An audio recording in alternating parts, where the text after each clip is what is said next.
पिछले एपिसोड में हमने देखा था कि युनफी को सेक्ट के अंदर आने के बाद वो जो सीक्रेट रैम के अंदर जाने की परमिशन मिली थी ना, युनफी ने उसको रिजेक्ट कर दिया था क्योंकि सभी लोग उससे नफरत करने लग गए थे। और उनका ये कहना था कि एहसान के तौर पर युनफी को ये जगह मिली है। तो युनफी ये फैसला करता है कि अब मैं साबित करके दिखाऊंगा कि मैं कितना काबिल हूँ और खुद के दम पर वो स्पॉट हासिल करूंगा। तब जाकर लोगों को यकीन होगा कि मैं कोई लूजर नहीं हूँ। जिस एहसान के तौर पर वो स्पॉट मिला था, तो इस चीज की वजह से वो जो यी चैन होता है ना, वो बहुत ज्यादा गुस्से में था। उसने डिसाइड कर लिया था कि वो किसी भी तरह से युनफी को जान से मार कर रहेगा। तो जब यी चैन को पता चलता है कि युनफी अकेले में ना अपनी कल्टीवेशन कर रहा है और ब्रेक थ्रू करने के करीब है, तो वो तुरंत पहुंच जाता है युनफी की जान लेने के लिए ताकि वो उसको जान से मार डाले। और जैसे उसने अटैक किया था, उसके दोस्त उसको बचाने के लिए पहुंच जाते हैं। जिसके बाद यहाँ से ये एपिसोड शुरू होता है। उस एपिसोड की शुरुआत में यी चैन ने युनफी के दोस्तों की वाट लगा कर रख दी थी। वो लोग कुछ खास कर नहीं पाते युनफी को बचाने के लिए। तो यी चैन अपनी स्वॉर्ड का यूज करते हुए एक बहुत ही डेंजरस अटैक तैयार करता है और उसके बाद वो युनफी के ऊपर अटैक करने के लिए तैयार था। और जैसे ये अटैक हो पाता कि इससे पहले उसके अटैक को कोई वहां पर आकर डिस्ट्रॉय कर देता है। ये काम किसी और ने नहीं बल्कि लिनथियान ने किया था, जो वहां पर आकर पहुंच चुका था। और ये उस अटैक को डिस्ट्रॉय करने के बाद यी चैन से कहता है कि अपनी ये हरकत बंद करो। आखिर तुम्हारी हिम्मत कैसे हुई जो अपनी ही सेक्टर डिसेबल के ऊपर तुम अटैक करने की कोशिश कर रहे हो। यहाँ पर ये लोग बिजी थे, तो वही हम यहाँ पर उस फॉक्स को भी देख पाते हैं जो ना कमरे के अंदर पहुंच चुकी थी, जहाँ पर युनफी अपना ब्रेक थ्रू करने में लगा हुआ है। वहां पर उसको बहुत ज्यादा स्ट्रॉन्ग ऑरा महसूस हो रहा होता है। वो जब युनफी को देखती है, वो समझ जाती है कि इसी के अंदर से वो ऑरा बाहर निकल रहा है। युनफी की नजर भी उस फॉक्स पर जाती है, लेकिन वो कुछ करता नहीं क्योंकि उसको पता था कि अगर वो अपना ध्यान भटकाएगा तो अपना ब्रेक थ्रू नहीं कर पाएगा और उसके ऊपर ये उसकी कल्टीवेशन बैकफायर कर जाएगी। तो वो पूरा ध्यान लगा रहा था अपने कल्टीवेशन के ऊपर ताकि कुछ भी गड़बड़ ना हो। तो इसी चीज को देखकर वो फॉक्स कहने लग जाती है कि इसके अंदर ना बहुत ज्यादा स्ट्रॉन्ग एनर्जी है। अभी तो मैं फॉक्स बनी हुई हूँ ना, अगर मैं अपने ओरिजिनल रूप में होती ना और उसके बाद मैं अगर इसकी सारी एनर्जी को निचोड़ ली होती, सोल पावर को इसकी, तो क्या मजा आता। उसके बाद तो मैं उस टावर के अंदर से बाहर निकल जाती। तो वो सीधा युनफी के ऊपर अटैक करने की कोशिश करती ताकि उसकी एनर्जी को एब्जॉर्ब की जा सके, लेकिन युनफी की चारों तरफ एक प्रोटेक्शन बैरर लगा हुआ था। इस वजह से वो कुछ हरकत कर नहीं पाती। मतलब कि उसी टावर के किसी डीमन ने ना इस फॉक्स को यहाँ पर भेजा है ताकि वो युनफी की एनर्जी निचोड़ सके, जिससे वो डीमन टावर से आजाद हो जाएगी। इधर लिनथियान जो था वो यी चैन से कहता है कि देखो, तुमने मेटल पीक के अंदर ना कदम रखने की कोशिश की और यहाँ पर अगर डिसेबल को परेशान किया, ये तुमने बहुत गलत किया, इसलिए मैं तुम्हें छोड़ूंगा नहीं। एग्जीक्यूशन हॉल वाले मास्टर को तुम्हारे बारे में पता चला तो वो तो तुम्हें ऐसी पनिशमेंट देंगे जिसका तुम हिसाब भी नहीं लगा सकते। तो यी चैन कहता है कि ये दोनों अचकाने बचकाने, ये तो गुलाम है, इनको क्या डिसेबल कहा जाता है मेटल पीक के अंदर। मैं तो उनको नौकर मानता हूँ। और देखो, मैं यहाँ पर तुम्हें सिर्फ एक बार वार्निंग दे रहा हूँ कि अगर तुमने मेरे रास्ते में आने की कोशिश की ना, तो मैं भूल जाऊंगा कि तुम हो कौन और तुम्हारी भी जान ले लूंगा इनकी तरह। बेहतर होगा कि तुम मेरे रास्ते से साइड हो जाओ अगर जान प्यारी है तो। लिनथियान जी सुनकर काफी ज्यादा गुस्सा हो जाता है। वो तुरंत अपनी स्वॉर्ड निकालता है और यी चैन के ऊपर अटैक करने के लिए जा चुका था, ये कहते हुए कि तूने हर डिसेबल को बुली करने की आदत बना ली, क्या आज मैं तेरी आदत खत्म करके रहूंगा। वो यी चैन के ऊपर अटैक कर रहा था, लेकिन यी चैन सच में बहुत ज्यादा स्ट्रॉन्ग होता है। लिनथियान के अटैक को वो आसानी से रोक पा रहा था, लेकिन लिनथियान भी रुकने वाला नहीं था। वो भी अच्छे अटैक करता है उस यी चैन के ऊपर और उनका बैटल काफी भयंकर रूप ना ले चुका था। और थोड़े बहुत अटैक करने के बाद लिनथियान की हालत खराब हो जाती है। वो यहाँ पर घायल हो चुका था बुरी तरीके से, वो कुछ कर ही नहीं पाता। तो यी चैन कहता है कि देख लिया, बड़ा आया था मुझसे पंगा लेने वाला, अगर अगला जन्म बच जाए ना तो वापस से अपना बदला पूरा करने के लिए पहुंच जाना। तो ये देखकर जुई और जामू जो होते ना, उनके गुस्से का ठिकाना नहीं था। वो कहते हैं कि यी चैन तूने ये करके अच्छा नहीं किया। वो दोनों यहाँ पर तुरंत अपनी पावर को ना कंबाइन करना शुरू कर देते हैं और वो यहाँ पर किसी खास तरह की टेक्निक को वो यूज कर रहे थे। जैसे दोनों की पावर आपस में कंबाइन होती है, वहां पर एक स्ट्रॉन्ग एनर्जी ब्लास्ट क्रिएट होता है और वो ब्लास्ट सीधे जाकर अटैक देकर मार चुका था उसी यी चैन के ऊपर, लेकिन इसका उतना कुछ खास असर नहीं होता। जुई कहती कि जामू, मैंने कहा था ना कि हमने अभी तक ये टेक्निक को अच्छे से कंप्लीट किया नहीं है, तो कैसे ये टेक्निक काम करेगी उतना खास तरीके से। देखो, इसका तो कुछ भी असर नहीं हुआ इन लोगों के ऊपर, लेकिन इतना हो गया था कि थोड़ा सा ना चोट लग गई थी उस यी चैन को, उसका हल्का सा कट लग के खून गिर रहा था। तो ये देखकर वो यी चैन कहता है कि तुम लोगों की हिम्मत कैसे हुई जो मेरा एक बूंद तुमने खून गिराया। आज तक किसी के अंदर हिम्मत नहीं थी जिसने मेरा ये काम किया हो। तो अब वो यहाँ पर अपने आइस एलिमेंट की पावर को यूज करने लग जाता। अब वो वाटर पीक से था तो वो वाटर को आइस बनाकर वो जामो और जुई के ऊपर अटैक करने वाला था, लेकिन जैसे वो ये कर पाता कि उससे पहले यिंग जो होती है ना, वो यहाँ पर आकर पहुंच जाती है और उसने उस यी चैन के अटैक को डिस्ट्रॉय कर दिया था। वो बहुत ज्यादा गुस्से में आई हुई थी। वो कहती यी चैन से कि अबे तू अपने आप को समझता क्या है कि जो मन करेगा वो करेगा और तुझे रोकने वाला यहाँ पर कोई होगा भी नहीं। ये जुई और जामू जो है ना, वो मेरे दोस्त है और अगर इनके ऊपर तूने हाथ उठाने की कोशिश की ना तो मैं तुझे छोड़ूंगी नहीं। यी चैन यिंग से कहते कि देख, ये मैटर जो है ना तेरे से रिलेटेड नहीं है, इसलिए कल्टी मार ले यहाँ से। क्योंकि यी चैन को पता था कि यिंग कमजोर नहीं है, वो काफी ज्यादा स्ट्रॉन्ग है और उससे पंगा लेना मतलब कि भारी पड़ सकता है उसको। इस वजह से वो उसको वहां से जाने की सलाह दे रहा था। वो कहता है कि तू जानती नहीं कि मैं कौन हूँ। तो ये कहती कि तू, ऐसा लग रहा है कि तेरा थोपड़ा कहीं देखेला है, लेकिन याद नहीं आ रहा। भगाओ, कहीं के नौकर कहीं के गुलाम हो गए तुम लोग, क्योंकि ऐसी गंदी शक्ल वालों को कौन ही काम देगा। तो ये सुनकर ये चन को गुस्सा आ जाता है। वो कहता है कि तेरी हिम्मत कैसे हुई जो तूने मुझे गंदी शक्ल का कहने की कोशिश की। इस पूरे सेक्ट का सबसे सुंदर इंसान हूं मैं। देख अपनी आंखें फाड़ कर देख मैं कितना हैंडसम हूँ। मेरे हर एक चेहरे के हिस्सों को देख, तुझे समझ में आएगा कि मैं बहुत ज्यादा सुंदर इंसान हूँ। तो ये देख यिंग कहती कि देख तो लिया अच्छे से, लेकिन अब तो लग रहा है कि तुम पहले से भी ज्यादा गंदे दिख रहे हो। पहले तो फिर भी नॉर्मल कहा था, तुम अब गंदे से भी गंदे हो। ये चन गुस्से से पागल हो गया था कि नहीं, ये नहीं हो सकता। पहली बार किसी ने मेरी बेइज्जती की है, मुझे गंदा कहकर छोड़ूंगा नहीं मैं तुझे। दूसरी तरफ यूनफी जो था ना, वो अभी भी यहाँ पर अपनी कल्टीवेशन करने में लगा हुआ था और वो ब्रेक थ्रू करने के काफी करीब पहुंच गया होता है। और वहां पर वो फॉक्स अभी भी मौके की तलाश में थे कि कब उसको मौका मिले और कब वो यहाँ पर यूनफी की सोल पावर को ना पूरी तरह से निचोड़ जाए, लेकिन उसको वैसा मौका मिलता नहीं जल्दी। तो इधर ये चन जो था ना, इसने अपने वापस से एक बहुत ही कमाल के टेक्निक को एक्टिवेट कर लिया था और उसकी मदद से वो अटैक देकर मार देता है यिंग के ऊपर। लेकिन यिंग आसानी से इस अटैक को रोक जाती है और वो वहीं अपने अंडे तोड़ने वाले टेक्निक को यूज करती है। वो एक ही लात घसेड़ कर मारती है ये चन के अंडों पर, लेकिन उसके आइस एलिमेंट की पावर ने ना वहां पर एक आइस की चड्डी बना दी थी। इस वजह से वो अटैक जाकर उसको नहीं लग पाता और वो बच जाता है, वरना बेचारे के अंडे अभी टूट गए होते हैं। यिंग भी हैरान कि ये तो बड़ा कमाल का था, इसका अंडा टूटा नहीं। तो इस चीज से ना ये चन और ज्यादा गुस्सा हो जाता है। वो एक बार फिर से अपनी पावर को एक्टिवेट करने लग गया था, लेकिन जैसे वो यहाँ पर कुछ कर पाता है कि इससे पहले ही वहां पहुंच जाता है। वहां पर आया था तियान्यू और वो अपने बंदों को लेकर आया हुआ था और आने के बाद वो ये चन से कहने लग जाता है कि देख तुझे क्या लगता है कि हम यहाँ मेटल पीक के अंदर सारे के सारे लूजर भरे हुए हैं, हम लोगों के पास कोई ताकत नहीं है कि कोई बाहर के पीक वाला बंदा यहाँ घुस आएगा और हम ऐसे शांत बैठे रहेंगे, हम नहीं छोड़ने वाले तुम लोगों को। तो ये चन कहता है तियान्यू से कि तियान्यू तो वैसे भी यूनफी से नफरत करता है ना, मैं भी तो उससे नफरत करता हूँ और मैं उसको ही मारने के लिए आया, तो क्यों ना हम दोनों यहाँ पर टीम बना लेते हैं। टारगेट तो अपन दोनों का एक ही है ना, यूनफी को मारना, तो टारगेट पूरा हो जाएगा। तो ये सुनकर तियान्यू कहते हैं कि देख वो जो पंगा है ना वो मेरे और यूनफी के बीच का है, तो मैं नहीं चाहता कि कोई तीसरा इसके अंदर टांग घुसाए। मैं इतना भी लूजर नहीं, इतना भी कमजोर नहीं कि ये पंगे को अपने हाथों से हैंडल ना कर सकूं। मेरे पर्सनल मामले में मत घुस। तो उस चीज को साइड भी कर दिया जाए ना, तो वो अब ना मेरे मेटल पीक का डिसाइपल हो चुका, और अगर यहाँ के किसी भी डिसाइपल को कोई नुकसान पहुंचाने की कोशिश करेगा तो मैं बीच में आकर उसको रोकूंगा ही। तो ये चल गया था कि ठीक है, जब मैं तुझे ऑफर दे रहा था कि तू मेरे गुस्से से बच सकता था, मेरा साथ दे सकता था, तूने उसको रिजेक्ट किया, तो मेरे सारे के सारे अटैक्स को ना तुम सब झेलने के लिए तैयार हो जाओ। देखता हूँ कि कौन ही मेरे सामने टिक पाता। वो एक बार फिर से अपनी पावर को एक्टिवेट करना शुरू कर चुका था और वो अपने किसी आइस फॉर्मेशन को समन कर लेता है, जो कि बहुत ज्यादा मिस्टीरियस लग रहा था। ये समन करते साथ ही यहाँ पर पूरा आसमान का रंग बदल जाता है और हर तरफ से एक आइस की पावर ना सभी को घेर चुकी थी। ये पावर इतनी स्ट्रॉन्ग थी कि अच्छे से अच्छा कल्टीवेटर ना जम जाए यहाँ पर और उसकी जान तक चली जाए। लेकिन ये चन रुकता नहीं, वो अपने आइस एलिमेंट की पावर को और ज्यादा बढ़ाया जा रहा था। वो कहता है कि आज मैं किसी को नहीं छोड़ने वाला, सबको मार डालूंगा मैं। तियान्यू जब अटैक करने का ट्राई करता है तो यहाँ पर उसकी स्वॉर्ड तक के टूट जाती है, वो अटैक तो कर ही नहीं पाता। वो यहाँ पर कहने लग जाते हैं कि मुझे लगता है ना इसने जो अपने आइस की पावर को यूज किया, ये हमारी कल्टीवेशन पावर को सप्रेस कर दिया, मतलब हमारी पावर को वो दबा दिया। इस वजह से ना हम अपनी स्वॉर्ड का अच्छे से यूज कर पा रहे हैं, ना ही कोई पावर का यूज कर पा रहे हैं। तो इस सिचुएशन में इसको हराना तो हमारे लिए बहुत ज्यादा मुश्किल होगा। और जब सब लोग यहाँ पर टेंशन में ही थे ना कि उस कमरे के अंदर से जहाँ पर यूनफी कल्टीवेशन कर रहा था, एक जोरदार ऑरा का ब्लास्ट होता है, जो कि ये संकेत दे रहा था कि शायद यूनफी यहाँ पर अपना ब्रेक थ्रू बस करने वाला है या वो ब्रेक थ्रू कर चुका है। जब सारे के सारे लोग यहाँ पर कहने लग जाते हैं कि लगता नहीं कि हम यहाँ पर बचने वाले, हम सब आए थे यूनफी को बचाने के लिए, लेकिन अब हम अपने आप को नहीं बचा पा रहे, हम मरेंगे और ये यूनफी को भी जान से मार डालेगा। आज सब खत्म हो गया, आज हम कुछ भी नहीं कर पाए। और जैसे उनकी उम्मीद टूटी थी ना, आसमान में एक बिजलियों का ऑरा भरने लग जाता है। वहां पर एक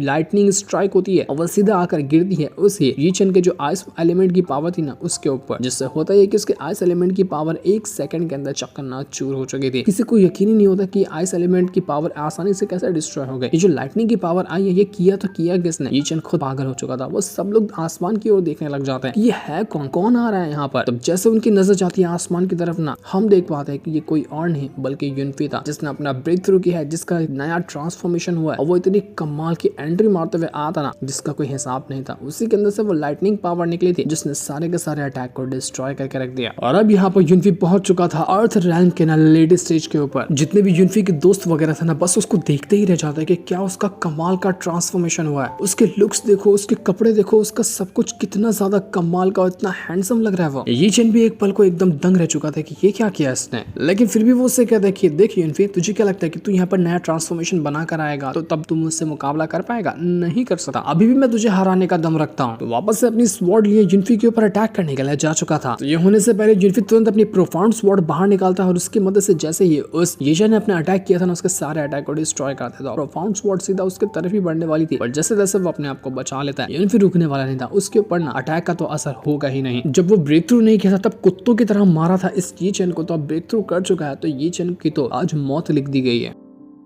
युनफी इतना घसीट के उसको पंच मारता ना कि पूरा जबड़ा वबड़ा सब टूट चुका था उसे ये चेन का। ये चेन की हालत खराब हो जाती है। उसके दोस्त उसको उठा कर वहां से ले जाते कि अरे बॉस ये चेन चलो चलो वरना हम सब मरेंगे, अभी मैटर को शांत कर देना बेहतर है। तो जैसे वो लोग यहाँ पर ये चेन को ले जा रहे थे ना, युनफी और उसके दोस्त वगैरह वहां पर पहुंच जाते हैं और कहने लग जाते हैं कि अरे हमने तुम लोगों को कहा क्या जाने के लिए, ऐसे कैसे कल्टी मार रहे हो, हम लोगों को तो तुम्हारी खातिरदारी करने का अच्छे से मौका ही नहीं मिला, तुम अभी कल्टी मार रहे हो, हम तुम्हें नहीं छोड़ेंगे। तो फिर ये चेन यहाँ पर ना पैंतरा आजमाता है। वो कहता है कि देख ये तो हमारा सेक्ट है ना, और मैं ही तुम्हारे सेक्ट का एक डिसाइपल हूं, अपने सेक्ट के किसी डिसाइपल को मारना बहुत बड़ा अपराध होता है, तुम ये कर ही नहीं सकते, वरना एग्जीक्यूशन हॉल के मास्टर तुम्हारी जान ले लेंगे। तो युनफी और उसके दोस्त वगैरह कहते हैं कि किसने कहा हम तेरी जान लेने वाले, हम सिर्फ तेरी जान बचाएंगे, बाकी सब कुछ ले लेंगे तेरा। तो अब यहाँ पर धुलाई शुरू होती है ये चैन की। वो उसको ना बॉल की तरह मारा जा रहा था, एक बंदे को पास जाता वो तो उसको घसीट कर वो लात घुसे से मारता, उड़कर वो दूसरे के पास जाता तो दूसरा उसको घसीट कर लात घुसे मारता, तो वो फेंका कर दूसरे के पास जाता। बिल्कुल हम जैसे एक वॉलीबॉल खेलते हैं ना, वैसा यहाँ पर काम हो चुका था। उसको बॉल बनाकर ये चैन को मारा जा रहा था, उसका दांत वात हाथ पैर सब टूट फूट चुका था। जैसा कि सभी ने कहा था कि वो उसकी जान नहीं लेंगे लेकिन सब कुछ ले लेंगे, मतलब कि उसको हड्डी पसले तोड़ देंगे और उसके अंदर कुछ जान बची ही नहीं रहेगी। और आखिर में यहाँ पर यिंगी जो होती है ना, वो भी यहाँ पर अपना सिग्नेचर मूव जो होता है वो भी कर देती है, यानी कि उसके अंडे फोड़ देती है। बेचारे ये चैन के अंडे तक के टूट चुके थे, वो यहाँ से सीधा उड़कर चला जाता है अपने ही वाटर पीक के अंदर। सब के सब बंदे गायब हो चुके थे। उसके जाने के बाद युनफी जो था ना, वो तियानु से कहता है कि तुम्हारा शुक्रिया जो तुमने और तुम्हारे भाई ने ना इस सिचुएशन के अंदर मेरे दोस्तों की हेल्प करने के लिए पहुंचे। पर तियानु युनफी से गुस्सा था तो उसको कोई जवाब नहीं देता, बस इग्नोर मारकर वहां से आगे बढ़ जाता है। इसके बाद युनफी अपने दोनों दोस्तों से कहता है कि यार मैंने तुम लोगों को कहा था खाली नजर रखने के लिए कि कुछ गड़बड़ होती है तो बताना, अब तुम ऐसी फाइट के अंदर कूद गए कि जिसमें तुम्हारी खुद की जान जा सकती थी, ऐसे बेवकूफी आइंदा कभी मत करना, तुम लोगों को कुछ हो जाता तो मैं कैसे बर्दाश्त कर पाता। तो उसके दोस्त कहते कि अरे नहीं हम लोग इतने भी कमजोर नहीं है, तुम हमको इतना कमजोर मत समझो, और वैसे भी तुम्हारे पर कोई हाथ उठाने की कोशिश करेगा तो हम कैसे शांत बैठ सकते हैं। यही भी वहां पर आकर पहुंच जाती है और उन दोनों से कहना चाहती है कि वैसे तुम लोगों का जो कंबाइंड मूव था ना, जो अटैक तुमने किया था लेकिन अच्छे से हुआ नहीं, वो बहुत कमाल का था, किसने सिखाया तुमको ये। तो वो कहते हैं कि ये तो हमें युनफी ने सिखाया है, पर अभी तक हम ना उसको एकदम अच्छे से सीख नहीं पाए हैं। तो ये सुनकर यही कहती कि वाह ये तो कमाल की बात है, तो युनफी क्या तुम मुझे भी सिखा दोगे इसी तरह के अटैक, और भी कुछ अटैक होंगे तो वो भी मुझे सिखा देना। तो युनफी कहते कि ठीक है मैं आपको सब कुछ सिखा दूंगा, जो मुझे आता रहेगा जो चाहिए रहेगा सब कुछ बता दूंगा, लेकिन एक शर्त के ऊपर कि जब भी मैं कभी यहाँ मौजूद ना रहूं, कहीं और चला जाऊं, तो मेरी गैर हाजिरी में ना आपको जिम्मेदार बनना पड़ेगा मेरे दोनों दोस्तों का,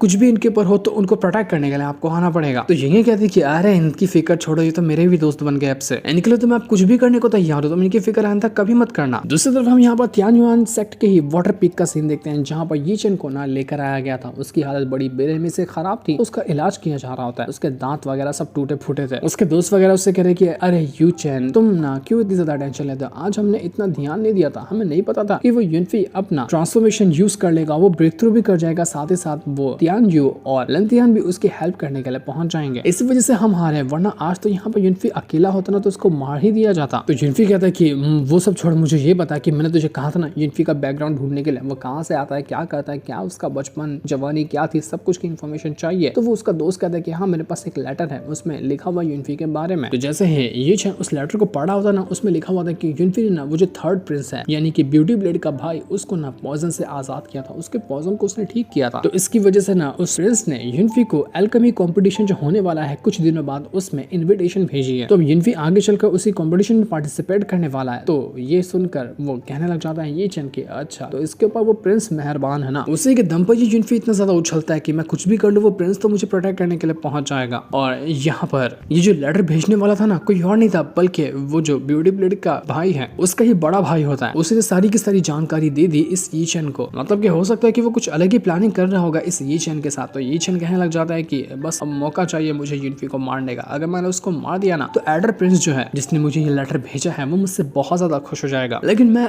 अपने हाथों से तो युनफी को नहीं मार सकता वरना पंगा हो जाएगा और मैं उस सीक्रेट रेल में जाने की अपॉर्चुनिटी खो दूंगा, मुझे कुछ और बंदोबस्त करना पड़ेगा। तभी वहां पर डिमोनिक ऑरा फैलने लग जाता है और यहाँ पर वो डिमोनिक ऑरा जो था वो पूरी तरह से भर कर उस ये चैन से कहने लग जाता है कि अगर मैं तुम्हारी हेल्प करूं उस युनफी को मारने के लिए तो कैसा होगा। जिसके बाद तुरंत ही वहां पर वो फॉक्स आ जाती है और फॉक्स ने आने के बाद अपनी पावर का यूज करते हुए उस ये चेन के ऊपर अटैक करना शुरू कर दिया। तब अपनी सारी की सारी पावर को ये चेन के अंदर डालते हुए उसको पोजेस करने की कोशिश कर रही थी और तब हम देख पाते हैं कि फॉक्स ने अपने आप को अपने ओरिजिनल रूप में ढाल लिया था, जो कि एक फॉक्स स्पिरिट बन जाती है। वो इतनी ज्यादा सुंदर लग रही थी जिसका कोई हिसाब भी नहीं लगाया जा सकता, बहुत ज्यादा सुंदर होती है वो। तो यहाँ पर वो आने के बाद कहने लग जाती है उसे ये चेन से कि अगर मैं तुम्हारी हेल्प करती हूँ ना युनफी को मारने में, तो मेरा भी इससे काम हो जाएगा, क्योंकि मुझे उसकी सोल पावर चाहिए। तुम बस एक काम करो, युनफी को किसी भी तरह से ना वो जो टावर है जहाँ पर मैं रहती हूँ वहां तक ले आ, वहां के आने के बाद ना सब कुछ का बंदोबस्त मैं कर लूंगी।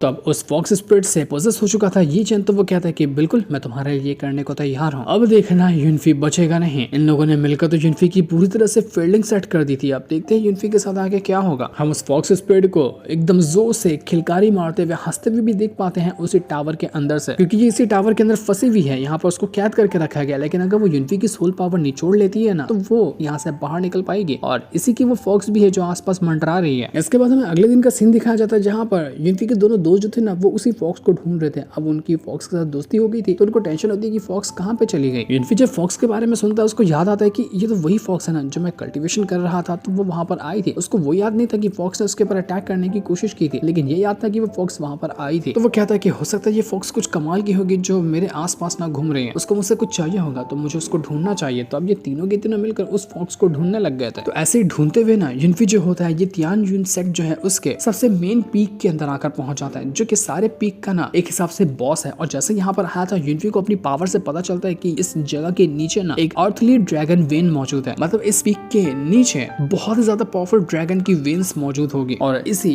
ड्रैगन स्पिरिट को, ये जो ड्रैगन वेन्स है, इसको सप्रेस करने के लिए ना ऊपर 5 एलिमेंट के पीक बनाए गए, क्योंकि हर पीक के नाम अलग अलग एलिमेंट से आते हैं और वहां पर वो एलिमेंट की पावर है ना, तो ये यहाँ पर एक 5 एलिमेंट फॉर्मेशन होता है, जो हर एक पीक एक एक फॉर्मेशन बनाता है। और जब ये सारे फॉर्मेशन आपस में मिले हुए ना, तभी जाकर वो जो ड्रैगन वेन है ना ये तियानजुन सेक्ट के नीचे मौजूद है, वरना वो वहां पर कुछ गड़बड़ कर सकती थी। जो चीज ये दर्शाती कि जिसने भी इस सेक्ट को बनाया है, मतलब कि पहला जो इंसान होगा इस सेक्ट की शुरुआत करने वाला, वो बहुत ज्यादा स्ट्रॉन्ग होगा। उसने तैयार किया होगा ये 5 एलिमेंट फॉर्मेशन और उसने वो ड्रैगन वेन को सप्रेस किया होगा नीचे। युनफी को वहां पर एक गोल्डन लाइट भी नजर आती है, लेकिन वो देख नहीं पा रहा था कि वो गोल्डन लाइट आ किस चीज से रही है। युनफी कहता है कि मेरे पास तो मेरे पिछले लाइफ की पावर है, अपनी सोल पावर को यूज करके भी नहीं देख पा रहा कि वो गोल्डन लाइट किस में से आ रही है। मतलब कि जब तक वहां पे ना पहुंचा जाए तब तक कि उसको सेंस ही नहीं किया जा सकता। तभी वहां पर यीचन आकर पहुंच जाता है, तो ये देखकर युनफी उसको कहता है कि तू यहाँ पर क्या करने के लिए आया। तो यीचन कहते हैं नहीं ब्रो, मैं तो तुमसे माफी मांगने के लिए आया था। मैं जानता हूँ कि मुझसे बहुत बड़ी गलती हो गई, मैं अपनी गलती के लिए शर्मिंदा हूँ और हम तो एक ही सेक्ट के डिसाइपल है ना, इसलिए मैं यहाँ पर रिक्वेस्ट लेकर आया कि तुम मुझे माफ कर दो। ये पक्का उसी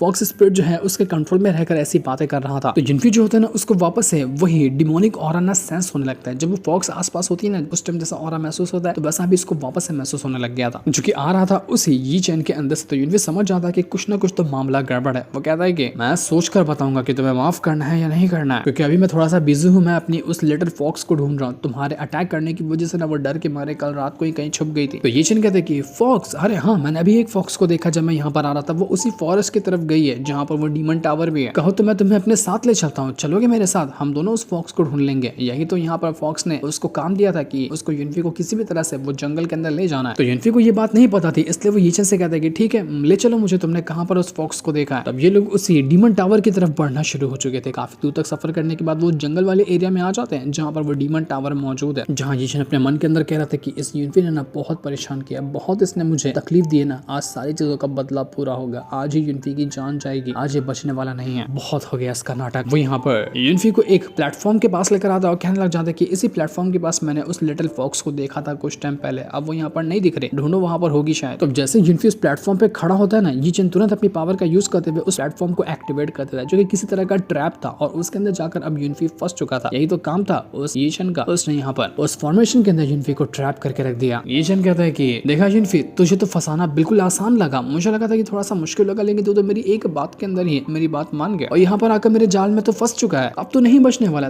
तेरा आज मरना तय है। लेकिन हम देख पाते हैं कि युनफी का पीछा करते हुए ना यहाँ पर उसके दोस्त भी आकर पहुंच चुके थे, लेकिन अभी वो लोग कुछ नहीं करते युनफी को बचाने के लिए, क्योंकि उनको देखना था कि यहाँ पर खाली यीचन ही मौजूद है या फिर कोई और भी उसके प्लान में शामिल है, इसलिए वो थोड़ा सा सही लम्हे का इंतजार करते हैं और अपना जो एडर था ना उसको संपर्क करने की कोशिश करते हैं ताकि उनको भी इसके बारे में बताया जा सके। वो जो फॉक्स स्पिरिट थी यहाँ पर तुरंत ही युनफी को अपने कंट्रोल में लेने की कोशिश करती है। वो कहती है कि हालांकि मेरा शरीर ना इस डीमन टावर से बाहर नहीं निकल सकता, लेकिन जो भी इस जंगल के अंदर आता है और मेरे फॉर्मेशन के अंदर जाता है मैं उसको कंट्रोल आराम से कर सकती हूँ। तो युनफी तू भी अब मेरे कंट्रोल में आ चुका है। वो तुरंत यहाँ पर युनफी की जितनी भी सोल पावर होती है ना उसको एब्सॉर्ब करने के लिए कुछ अपनी आर्मीज को भेज देती है। युनफी परेशान हो चुका था कि यार ये क्या हो रहा है, मैं कैसी जगह पर आकर फंस गया, मुझे यहाँ पर कुछ भी करना होगा ना एकदम सोच समझ के करना होगा, क्योंकि अगर मैंने एक भी गलत कदम उठाया तो हो सकता है कि मेरी जान चली जाए, क्योंकि ये जगह बहुत ज्यादा मिस्टीरियस लग रही है। मैं समझ नहीं पा रहा कि यहाँ पर है क्या। उस यीचन गधे के बच्चे ने मुझे यहाँ पर लाकर फंसा दिया, उसकी बात पे भरोसा करना ही नहीं चाहिए था। तो युनफी जिस ट्रैप वाले फॉर्मेशन के अंदर फंस चुका था ना वो यहाँ पर उस फॉर्मेशन को ना समझने की कोशिश करता है कि कैसे मैं इस फॉर्मेशन को रोक कर यहाँ से बाहर जा सकता हूँ।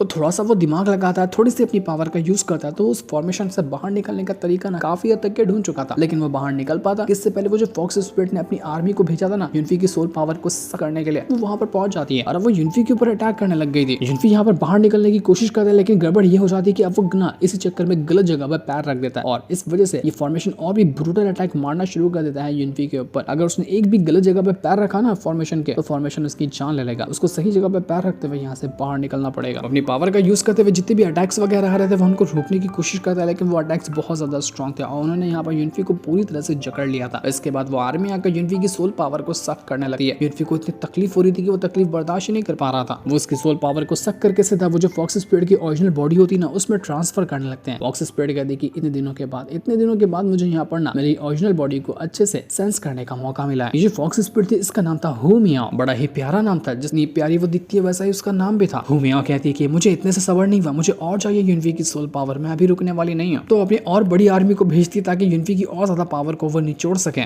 युनफी तो अब गया, अब युनफी किस तरह से अपने आप को बचाएगा, क्या होगा उसके साथ, वो तो अभी हमें नहीं दिखाया जाता, वो हमें पता चलेगा नेक्स्ट एपिसोड के अंदर। जिस सीन को दिखाते साथ ही ये वाला एपिसोड यहीं पर एंड हो जाता है। Thanks for watching.